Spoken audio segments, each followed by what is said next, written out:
Hi, I'm Sandra. I'm 46 years old, married for over 2 decades to the love of my life, Daniel. We live in a cozy house that always smells of cinnamon candles and roasted coffee.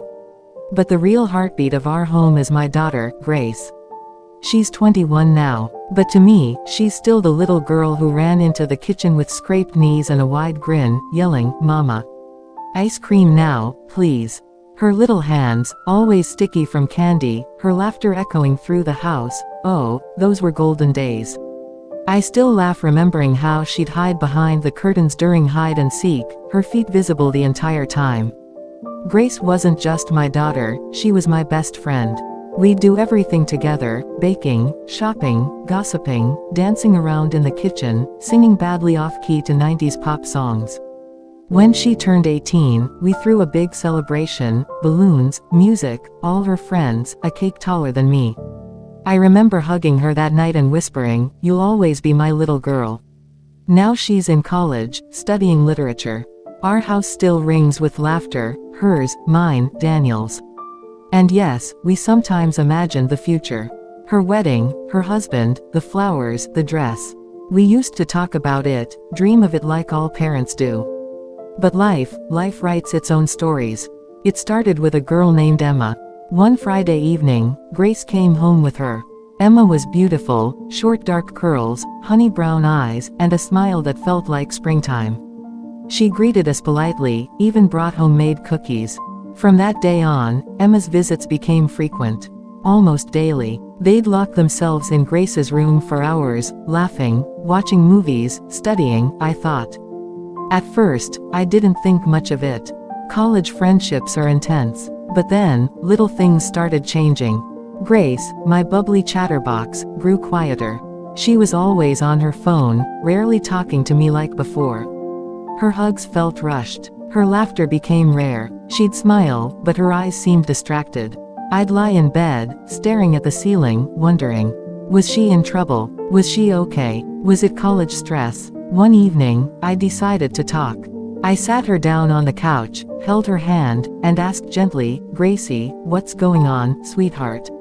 She looked away. "Nothing, Mom. Just tired." But I wasn't convinced. Days passed, and my worry grew. But there was one thing I noticed. When Emma was around, Grace lit up.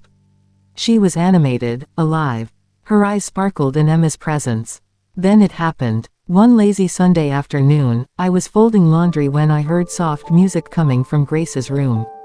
The door was slightly ajar, and something, a mother's instinct, made me walk closer. I pushed the door open. And time stopped. Grace and Emma were kissing. Not just a peck. A deep, emotional, intimate kiss. They didn't see me at first. When they did, they gasped and pulled apart. I stood frozen. My heart raced, my hands trembled. I didn't say a word. I just closed the door and walked to Daniel, trying to breathe. We sat our daughter down that night. My face was wet with tears. Daniel looked shaken too. Grace was crying before we even said a word. "I'm sorry," she whispered. "I didn't mean for you to find out like this. But I love her. I really love her. We're together, Mom. She's not just a friend. She's everything." I couldn't speak. I wanted to, but the words wouldn't come. Emma sat beside her, holding her hand tightly.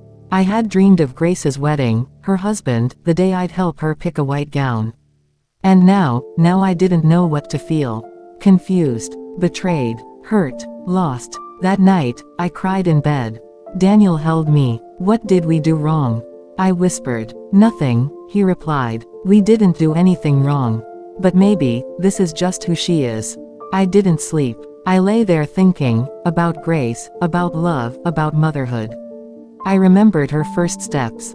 Her first fall. Her first period. The night she came to me crying after her first breakup. Wasn't love about holding her through all of life? Wasn't motherhood about unconditional support? The next morning, I sat in the kitchen staring at my coffee. Grace walked in, her eyes puffy. She didn't speak. She just stood there, scared. I stood up, walked to her, and wrapped her in my arms. She burst into tears. "Mom, I don't want to lose you." "You won't," I whispered. "But promise me one thing, finish college, build a life, and let me get to know Emma better." If she's your person, I want to understand her. From that day on, things began to change. Emma started joining us for dinners. She was polite, kind, smart. She helped me cook, laughed at Daniel's dad jokes, and told me stories from her childhood. One night, I caught Grace and Emma dancing barefoot in the living room to an old jazz record.